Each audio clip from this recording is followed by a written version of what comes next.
Hello students, आज हम लोग क्या करेंगे, प्रकाश चैप्टर देखेंगे। वो भी हम लोग बोर्ड के एग्ज़ाम के पॉइंट ऑफ व्यू से सारे टॉपिक्स को कवर करेंगे। ठीक है, तो चलिए स्टार्ट करते हैं हम लोग अपना पहला चैप्टर, जो कि बेसिक से स्टार्ट होगा हमारा। तो हमारा पहला चैप्टर है वो प्रकाश है। तो पहले हम ये जान लेते हैं प्रकाश होता क्या है। प्रकाश एक प्रकार की क्या है, विकिरण ऊर्जा है। ठीक है, प्रकाश क्या है, एक प्रकार की विकिरण ऊर्जा है जो हमारी आंखों को क्या करती है, संवेदना प्रदान करती है। संवेदना प्रदान करने का मतलब क्या है कि मतलब ये हमें क्या करती है, किसी भी वस्तु को देखने में हेल्प करती है, सहायता प्रदान करती है, जिससे हम किसी वस्तु को देख पाते हैं इजीली से। ठीक है, अगर किसी स्थान पे प्रकाश ना हो तो हमें क्या होता है, वस्तु दिखाई नहीं देती। इसका मतलब क्या है कि हमारी आंखें जो है वहाँ पे प्रकाश से संवेदित नहीं हो पाती है, जिसके कारण हमें क्या होता है, कोई भी वस्तु दिखाई देती नहीं है। तो फिर आते हैं, देखते क्या है प्रकाश। क्या है, एक विकिरण ऊर्जा है। ठीक है ना, क्या है, विकिरण ऊर्जा है। क्या है, एक प्रकार की विकिरण ऊर्जा है जो हमारे आंखों को क्या करती है, संवेदित करती है। ठीक है ना, और हमें वस्तुओं को देखने में सहायता प्रदान करती है। अब वैसे ऑब्जेक्टिव क्वेश्चन में भी आपके आते हैं, जो प्रकाश की चाल क्या होती है, ऑब्जेक्टिव में पूछा जाता है। ठीक है, प्रकाश की चाल क्या होती है। तो जो प्रकाश की चाल होती है वो 3×10⁸ मीटर प्रति सेकेंड होती है। क्या होती है प्रकाश की चाल, 3×10⁸ मीटर प्रति सेकेंड। कहाँ पर, तो ये होता है आपका निर्वात या वायु में। ठीक है, कहाँ होता है, निर्वात या वायु में होता है। ठीक है, फिर से सुन लीजिएगा, प्रकाश होता क्या है। प्रकाश एक प्रकार की विकिरण ऊर्जा है जो हमारे आंखों को संवेदित करती है। इसका निर्वात या वायु में चाल जो होता है वो कितना होता है, 3×10⁸ मीटर प्रति सेकेंड होता है। ठीक है, और प्रकाश की एक खास बात और होती है, प्रकाश सदैव एक सीधी रेखा में चलता है। ठीक है, प्रकाश सदैव किस रूप में चलता है, एक सीधी रेखा में चलता है, हमेशा स्ट्रेट चलता है। ऐसा नहीं है ये क्या होता है आगे जाकर के फैल जाता है, मुड़ जाता है, ऐसा कुछ नहीं होता है। ये हमेशा कैसे चलता है, स्ट्रेट चलता है, सीधी रेखा में चलता है। ठीक है, चलिए तो हम स्टार्ट करते हैं अपने सेकंड टॉपिक को। अब यहाँ से हमारा जो टॉपिक है वो स्टार्ट होता है। तो हमारा जो पहला टॉपिक है वो है दर्पण। ठीक है, क्या है, दर्पण है। अब दर्पण क्या होता है, दर्पण क्या होता है, एक दर्पण एक ऐसा कह सकते हो कि चिकना समतल सतह होता है। ठीक है ना, चिकना समतल सतह होता है जिसमें हम किसी भी वस्तु के प्रतिबिंब देख सकते हैं। ठीक है ना, यानी ये भी कह सकते हो, ठीक है, जिससे हम क्या करते हैं, किसी भी वस्तु का प्रतिबिंब देख सकते हैं। अब ये करते क्या है, अब ये जो आते हैं यहाँ पर कोई भी चिकना सतह अगर हम रख देते हैं, देखते हो इस पर प्रकाश आता है तो ये परावर्तित हो जाता है। ठीक है, क्या हो जाता है, परावर्तित हो जाता है। तो प्रतिबिंब बनते कैसे, यहीं से बनते हैं। ठीक है, तो पहले हम ये जान लेते हैं दर्पण होता क्या है। तो दर्पण एक प्रकार का चिकना सतह होता है जो क्या करता है, प्रकाश को परावर्तित करता है। ठीक है, जिसके एक सतह पर क्या होता है, कलैकिया होता है, जिसके एक भाग पर कलई होता है, दूसरा परावर्तक तल होता है। तो जिस तरफ कलैकिया होता है वो परावर्तक तल नहीं होता है, उसका दूसरे साइड जो होता है वो हमारा कहलाता है परावर्तक तल। क्या कहलाता है, परावर्तक तल कहलाता है। ठीक है, तो परावर्तक तल क्या होता है, दर्पण का वह भाग जहां से प्रकाश परावर्तित होता है, टकरा करके वापस लौट जाता है, वो कहलाता है दर्पण का परावर्तक तल। ठीक है, चलिए तो अब देख लेते हैं दर्पण कितने तरह के होते हैं। तो दर्पण जो हमारे होते हैं, दर्पण देखा जाए तो बेसिकली 3 तरह के होते हैं। ठीक है, या फिर दो, पहले 2 देख लीजिए, 2 तरह के होते हैं, फिर जो दूसरा होता है वो भी 2 तरह के हो जाते हैं। तो हमारा जो पहला है वो है समतल दर्पण। ठीक है, क्या है, पहला समतल दर्पण। और जो दूसरा है, दूसरा आपका है गोलीय दर्पण। ठीक है, पहला क्या है, समतल दर्पण, दूसरा है गोलीय दर्पण। तो समतल दर्पण क्या होता है, ऐसा दर्पण, ठीक है, जिसका जो सतह होता है बिल्कुल क्या हो, समतल हो, यानी स्ट्रेट हो, इसमें कोई झुकाव मुड़ाव वगैरह ना हो। ठीक है, वो क्या कहलाता है, समतल दर्पण कहलाता है। ठीक है, और ये हमेशा अभिलंब से कितना एंगल बनाता है, 90। ठीक है ना, यदि हम इस पे क्या करें, एक अभिलंब खींचे तो उससे हमेशा कितना कोण बनाएगा, 90 अंश का कोण बनाएगा। ठीक है, तो समतल दर्पण क्या होता है, एक ऐसा दर्पण जो कि अभिलंब से 90 अंश का कोण बनाता है, ठीक है, और उसका एक जो सतह होता है वो क्या किया जाता है, कलई किया होता है, ठीक है। तो क्या कहलाता है, समतल दर्पण कहलाता है। हालांकि हमें इस टॉपिक को पढ़ना नहीं है, लेकिन अगर नॉलेज में होगा तो वो अच्छी बात है, ठीक है। अब दूसरा आता है गोलीय दर्पण। गोलीय दर्पण क्या होता है, यह दर्पण जो होता है ये खोखले गोले का, ठीक है ना। कैसे, खोखले गोले का जो कटा हुआ भाग होता है, जैसे क्या कर ले, एक ये रहा गोला, ठीक है, जो कि बीच से कटा हुआ है, खोखला है। अब इसको काट देंगे तो एक भाग इसका ये निकलेगा और जो दूसरा निकलेगा वो इस तरह से निकलेगा, ठीक है। तो क्या हो जाएगा, गोलीय दर्पण क्या होता है, एक खोखले गोले का कटा हुआ भाग होता है जिसका एक तल परावर्तक तल होता है तथा दूसरा कलई किया हुआ भाग होता है, ठीक है। जिसपे एक तल पे क्या करते हैं, कलई कर देते हैं, और जो दूसरा होता है वो कहलाता है हमारा क्या, परावर्तक तल कहलाता है। जो दूसरा होता है वो क्या कहलाता है, परावर्तक तल कहलाता है, ठीक है। तो गोलीय दर्पण क्या होता है, एक खोखले गोले का काटा हुआ भाग होता है जिसका एक तल परावर्तक तल तथा दूसरा कलई किया हुआ भाग होता है। अब ये गोलीय दर्पण आपके दो तरह के होते हैं। ये गोलीय दर्पण जो होते हैं वो कितने तरह के होते हैं, दो तरह के होते हैं। अब इसमें जो पहला अवतल दर्पण, ठीक है, अवतल दर्पण, और जो दूसरा है उत्तल दर्पण, ठीक है। पहला है अवतल दर्पण, दूसरा है उत्तल दर्पण। अब अवतल दर्पण क्या होता है, अवतल दर्पण ये क्या होता है, गोलीय दर्पण ही होता है, ठीक है, और उत्तल भी, क्योंकि है तो इसी का भाग। अब इसमें क्या होता है, अवतल दर्पण एक खोखले गोले का काटा हुआ भाग होता है जिसका परावर्तक तल, ठीक है, जिसका परावर्तन या कह सकते हो जिसका जो परावर्तक तल होता है वो दबे हुए भाग पर होता है और उभरे हुए भाग पर कलई की जाती है, ठीक है। उभरे हुए भाग पर क्या किया जाता है, कलई किया जाता है, और जो दबा हुआ भाग होता है वो क्या होता है, परावर्तक तल होता है। तो हम इसे क्या कहते हैं, अवतल दर्पण कहते हैं। क्या कहते हैं, अवतल दर्पण कहते हैं, ठीक है। अवतल दर्पण क्या होता है, एक खोखले गोले काटा हुआ भाग होता है जिसका परावर्तक तल दबे हुए भाग पर होता है तथा उभरे हुए भाग पर कलई किया होता है, ठीक है। अब उत्तल दर्पण क्या होता है, उत्तल दर्पण एक खोखले गोले का काटा हुआ भाग होता है तो गोलीय दर्पण, ठीक है ना। गोलीय दर्पण या फिर खोखले गोले का काटा हुआ भाग होता है जिसका परावर्तक तल उभरे हुए तल पे होता है, उभरे हुए भाग पर होता है, और जो कलई किया हुआ भाग होता है वो दबे हुए भाग पर होता है, ठीक है। जो कलई किया होता है वो कहाँ होता है, दबे हुए भाग पर होता है। तो इसे क्या कहते हैं हम लोग, उत्तल दर्पण कहते हैं। क्या कहते हैं, उत्तल दर्पण कहते हैं, ठीक है।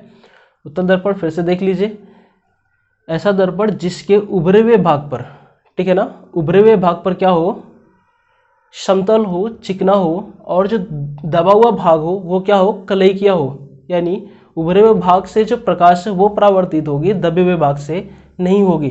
तो आपको बताया था जिस भाग से प्रकाश जो परावर्तित होता है उसे हम क्या कहते हैं, परावर्तक तल कहते हैं, ठीक है ना। क्या कहते हैं, परावर्तक तल कहते हैं, परावर्तक तल, ठीक है। जिस भाग से प्रकाश का परावर्तन होता है, टकरा करके प्रकाश वापस जाता है, वह भाग हमारा जो वह तल होता है वो क्या कहलाता है, परावर्तक तल कहलाता है, ठीक है। क्लियर है। चलिए आगे देखते हैं, अगला टॉपिक हमारा प्रतिबिंब, ठीक है। अगला टॉपिक है प्रतिबिंब। तो प्रतिबिंब क्या होता है, वैसे कहा जाए तो पूछा जाता है तो जब भी प्रतिबिंब की बात आती है तो हमारे मन में एक ही ख्याल आता है, भाई शीशे में जो हम लोग अपनी तस्वीर देखते हैं वो प्रतिबिंब हो गया है, तो भाई लेकिन वो बनता है कैसे, हमें यहाँ पर ये जानना है। बेसिकली ऐसा नहीं है कि वो शीशे में बनता है, ठीक है ना। चलिए देख लेते हैं प्रतिबिंब होता क्या है। तो जब भी प्रकाश की किरणें, ठीक है ना, जब भी प्रकाश की किरणें परावर्तन के पश्चात किसी भी बिंदु पर मिलती है या मिलती हुई प्रतीत होती है, देख लेते हैं कैसे होता है ये। एक अवतल दर्पण है, ठीक है, यहाँ से कोई प्रकाश की किरण जा रही है, कोई वस्तु रखा हुआ है, ये सीधा स्ट्रेट गई और परावर्तन के पश्चात यहाँ से होकर चली गई ये यहाँ से, ठीक है। तो इस पॉइंट पर ये दोनों किरणें क्या कर रहे हैं, एक दूसरे को काट रहे हैं, है ना, इस पॉइंट पर काट रहे हैं। चलिए तो फिर समझ लेते हैं प्रतिबिंब में क्या होता है। जब प्रकाश की किरणें परावर्तन के पश्चात, ठीक है ना, पॉइंट ए पॉइंट बी पर परावर्तन हो रहा है, जब प्रकाश की किरणें परावर्तन के पश्चात किसी बिंदु पर मिलती हैं, ठीक है, किसी बिंदु पर मिलती है या फिर मिलती हुई प्रतीत होती है, प्रतीत होती है या फिर सीधा मिलती है, ठीक है ना, वास्तव में मिलती है,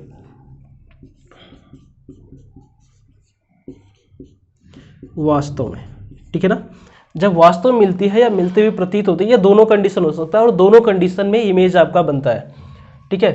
चलिए, तो जब प्रकाश की किरणें किसी चिकने या समतल सतह से टकराकर किसी बिंदु पर मिलती है, मिलते हुए प्रतीत होती है, तो उस बिंदु को, इस पहले वाले बिंदु का क्या कहते हैं, प्रतिबिंब कहते हैं।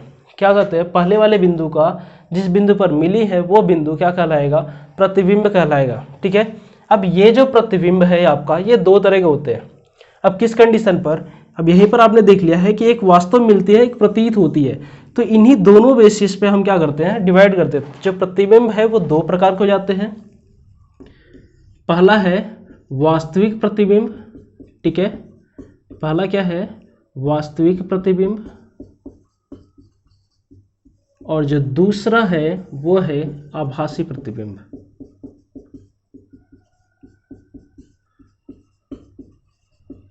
दूसरा क्या है, आभासी प्रतिबिंब, ठीक है। चलिए तो पहले वाले की बात करते हैं। पहले वाले की बात क्या करते हैं, जब कोई प्रकाश की किरण, ठीक है ना, जब कोई प्रकाश की किरण किसी समतल या चिकनी सतह से टकराकर किसी बिंदु पर वास्तव में मिलती है, ठीक है, किसी बिंदु पर वास्तव में मिलेंगी तो कौन सा प्रतिबिंब बनेगा, वास्तविक प्रतिबिंब बनेगा। जैसे यहाँ पर दिखाया गया आपको, ये जो बिंदु है यहाँ पर क्या हो रही है, वास्तव मिल रही है, और जब वास्तव में नहीं मिलती है तो हम उसको कैसे दिखाते हैं, डॉटेड से दिखाते हैं, ठीक है ना, ये डॉटेड पॉइंट से दिखाते हैं कि ये हमको, इससे ये पता चलता है कि ये जो पॉइंट है जहाँ पर मिल रही है प्रकाश की किरण, ये आभासी है, ठीक है, ये मिलते हुए केवल प्रतीत होती है, वास्तव में मिलती नहीं है। तो वास्तविक प्रतिबिंब क्या होता है, जब प्रकाश की किरणें परावर्तन के पश्चात किसी एक बिंदु पर वास्तव में मिलती है तो वह बिंदु पहले वाले बिंदु का क्या कहलाता है, वास्तविक प्रतिबिंब कहलाता है, ठीक है। आभासी का देख लीजिए,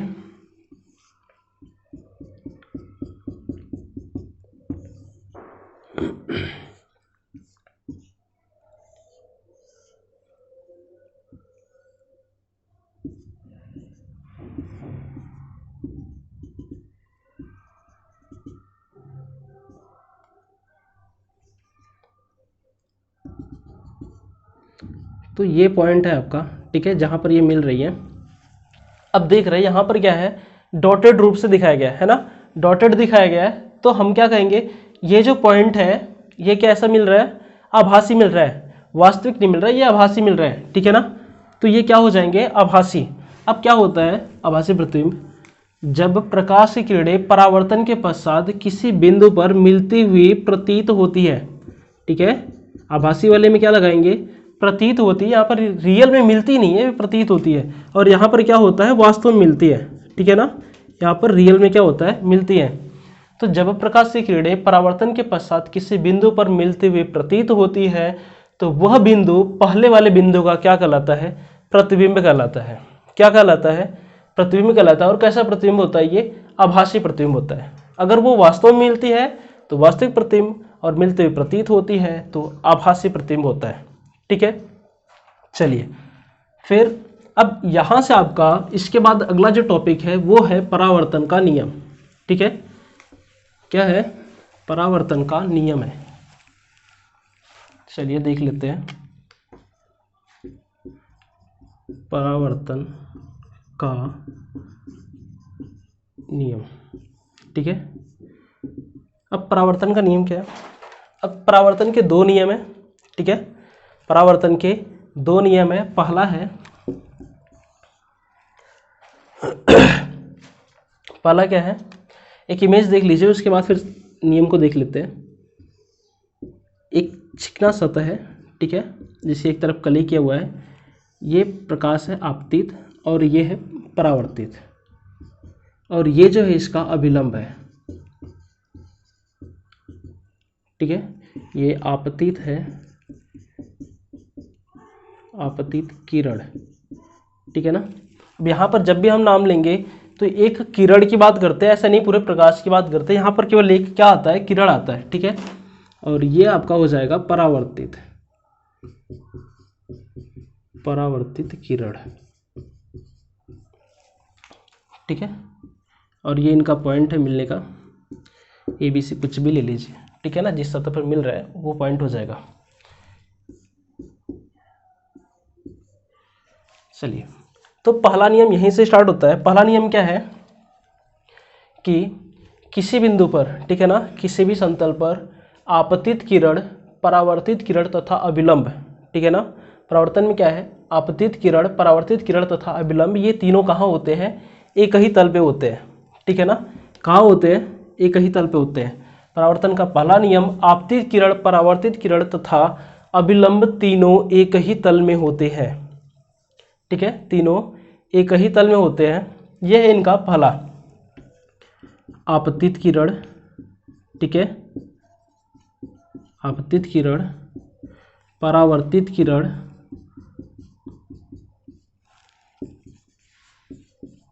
तथा अभिलंब, ठीक है, तथा अभिलंब तीनों क्या होते हैं, एक ही तल में होते हैं, तीनों एक ही तल में होते हैं, ठीक है, तीनों एक ही तल में होते हैं। ये इसका है पहला नियम। बात करते हैं दूसरे नियम की। तो यहाँ पर एक सिंबल दिखाया गया I और R का। अब ये I क्या है और R क्या है, ये है आपका आपतित कोण, ठीक है ना, आपतन कोण जिसे हम लोग कहते हैं हिंदी में, आपतन कोण, ठीक है। ये क्या हो गया, आपतन कोण हो गया, और ये परावर्तन कोण, ठीक है, परावर्तन कोण। अब दूसरा नियम यहीं से है, जो आपतन कोण होता है, ठीक है ना, आपतन कोण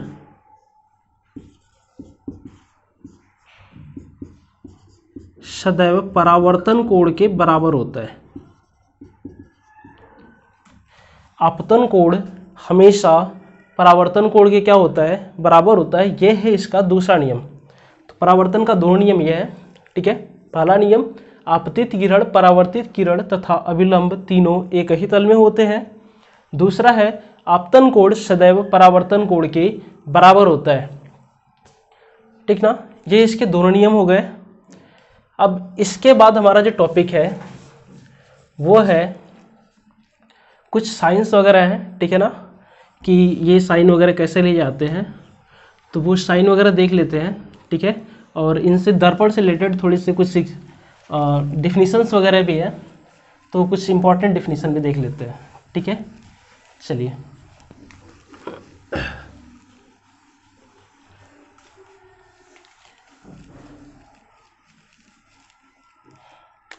तो पहले हम एक दर्पण बना लेते हैं।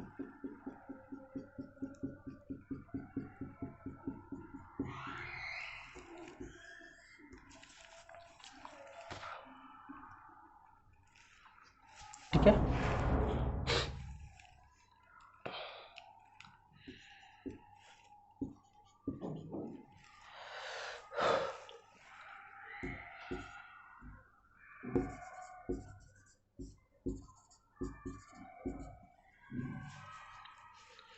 ठीक है, इतना से स्टार्ट करते हैं। सबसे पहले देख लीजिए M1 और M2, यहाँ से आपको दर्पण तो पता ही चल गया, ठीक है। अब यहाँ पर एक टॉपिक और है, वो है परावर्तक तल।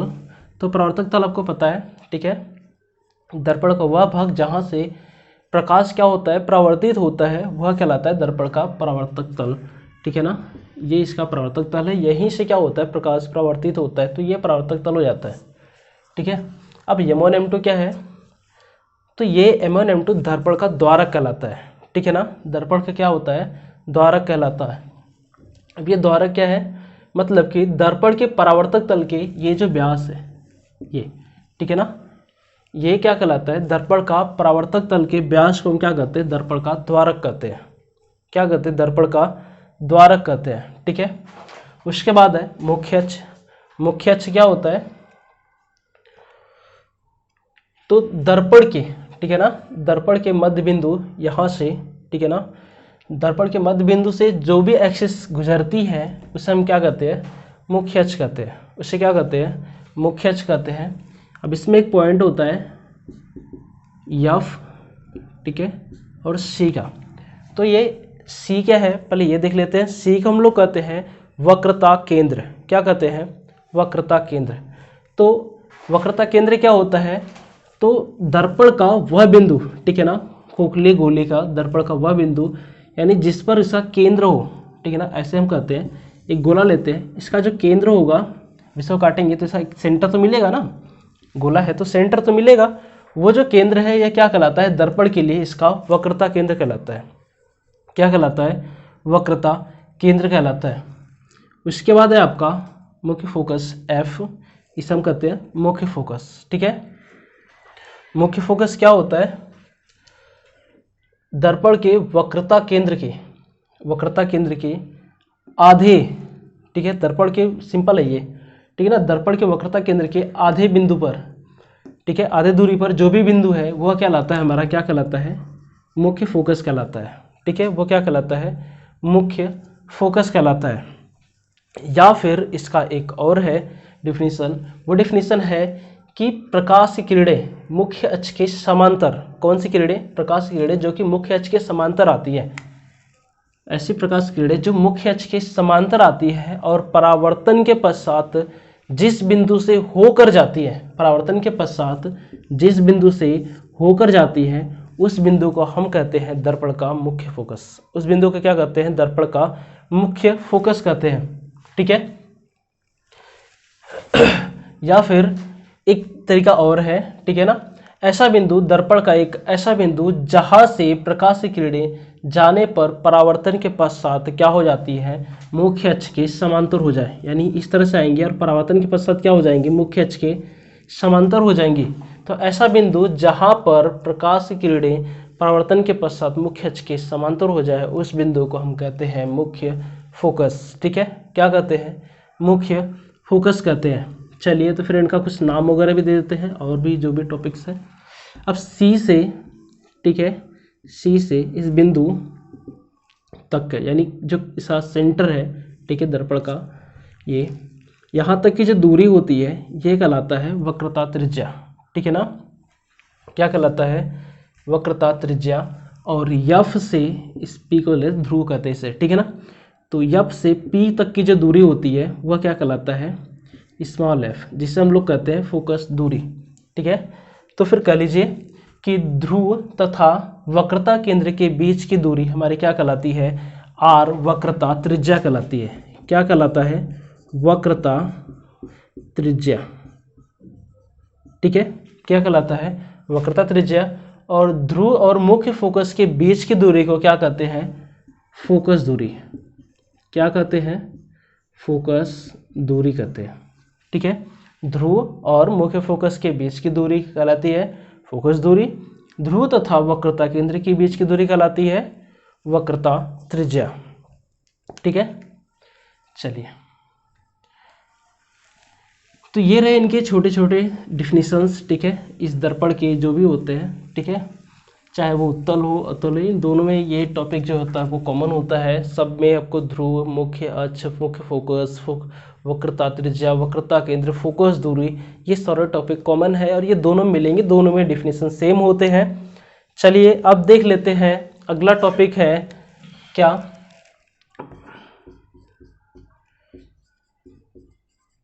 प्रतिबिंब बनने में, ठीक है, प्रतिबिंब बनने में प्रयुक्त चिन्ह, प्रयुक्त चिन्ह, या फिर इसे चिन्ह परिपाटी भी कहते हैं। ठीक है ना, चिन्ह परिपाटी। अब चिन्ह परिपाटी ये लिया कैसे जाता है, देखो हम लोग ये चीज जानते हैं एक्स वाई। ठीक है, ये दो एक्सिस होते हैं जिसका ये जो पॉइंट है ये क्या कहलाता है, ओरिजिन पॉइंट कहलाता है, मूल बिंदु कहलाता है।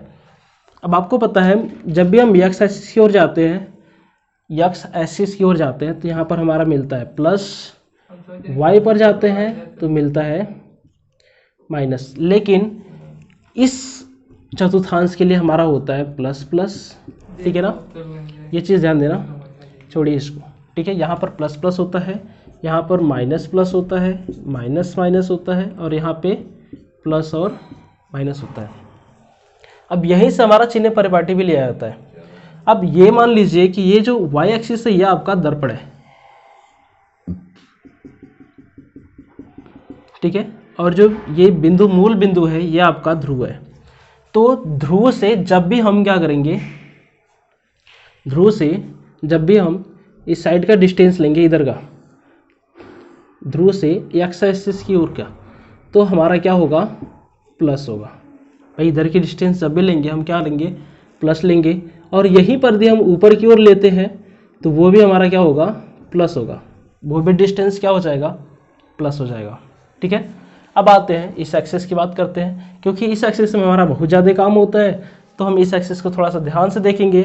अब यहाँ पर आपका होता है यहाँ से यहाँ तक, यानी ध्रुव से किसी भी वस्तु की दूरी, अगर वस्तु यहाँ पर रखी है, सी की दूरी, एफ की दूरी, ये सारे कैसे हैं, इधर आएंगे तो देख रहे हो एक्स एक्सिस पे निगेटिव है, यानी ये सारे दूरी जो होते हैं ये किसके लिए, कौन सा दर्पण है, ये अवतल, ठीक है ना, ये अवतल, अवतल दर्पण के लिए जो सी और एफ है ये क्या हो जाते हैं, निगेटिव जाते हैं, क्योंकि उत्तल दर्पण लेंगे तो ये दर्पण जस्ट घूम जाएगा और ये एफ और सी इस साइड में आ जाएंगे, ठीक है ना। तो अवतल दर्पण के लिए ये दोनों क्या हो जाते हैं, माइनस हो जाते हैं, क्योंकि यहाँ से यहाँ तक का डिस्टेंस एक्स एक्सिस पे आ रहा है तो माइनस होगा, सी तक इधर आ रहा है तो भी माइनस होगा, और वस्तु की दूरी तो ये तो हमेशा माइनस होती ही है, क्योंकि इस साइड में हमेशा वस्तु रखी जाती है, ठीक है। और यदि हम वस्तु की लंबाई लेते हैं तो वस्तु इस तरह से रखते हैं और ये इसकी लंबाई हो जाएगी, और ऊपर वाई एक्सिस पे क्या मिल रहा है, हमें प्लस मिल रहा है, और इस वाले एक्सिस पे क्या मिल रहा है, माइनस। तो हमेशा जब भी एक्स एक्सिस की ओर लेंगे तो वो हो जाएगा माइनस, और वाई एक्सिस पे लेंगे तो वो हो जाएगा हमारा प्लस। इसमें ज़्यादा काम नहीं आता है, ठीक है, इसमें हमारा बहुत ज़्यादा काम नहीं आता है, हाँ, लेकिन आता है तब जब हमारी जो प्रतिबिंब है यहाँ पर बनती है, ठीक है ना। तो प्रतिबिंब की लंबाई लेते वक्त हमारा काम आ जाता है, क्योंकि लंबाई का है ये नीचे आता है, और नीचे जब आएंगे तो हमारा यहाँ पर तो आपको पता है ये दोनों माइनस होते हैं, तो वाई वाला भी क्या हो जाएगा, यहाँ पर माइनस हो जाता है, तो हमारा ये प्रतिबिंब की लंबाई यहाँ पर क्या ली जाएगी, माइनस ली जाएगी, ठीक है।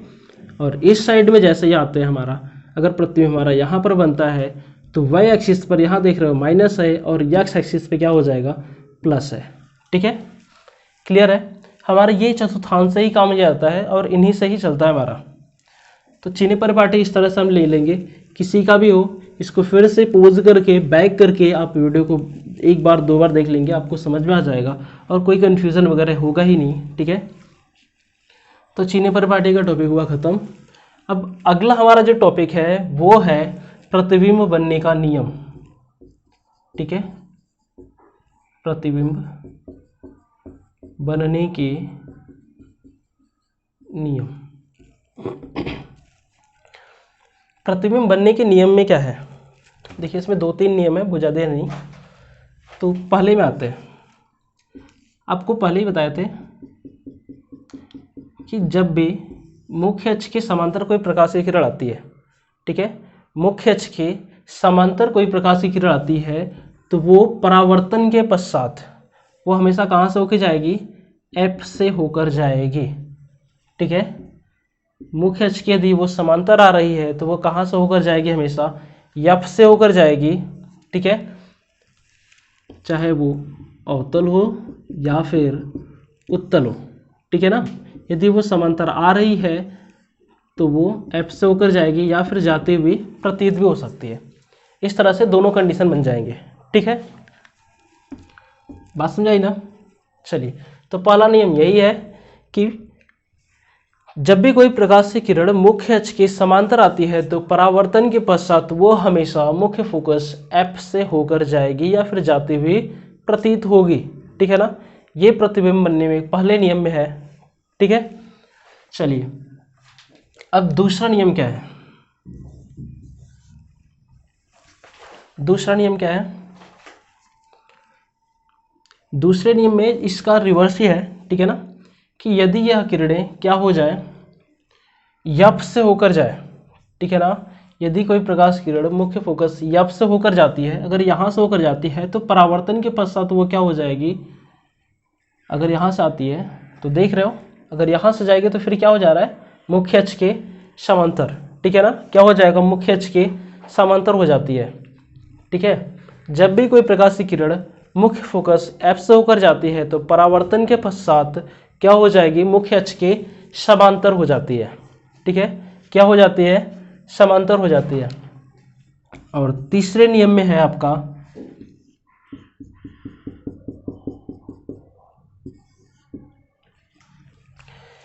तीसरे नियम में क्या है, यहाँ पर यफ होता है, यहाँ पर सी, तो जो पहली प्रकाश की किरण होती है वो आपको पता है समांतर आएगी और यफ से होकर जाएगी। जो दूसरी प्रकाश की किरण है अगर वो सी से होकर जाती है तो परावर्तन के पश्चात वो बेसिकली उसी मार्ग में वापस लौट जाती है।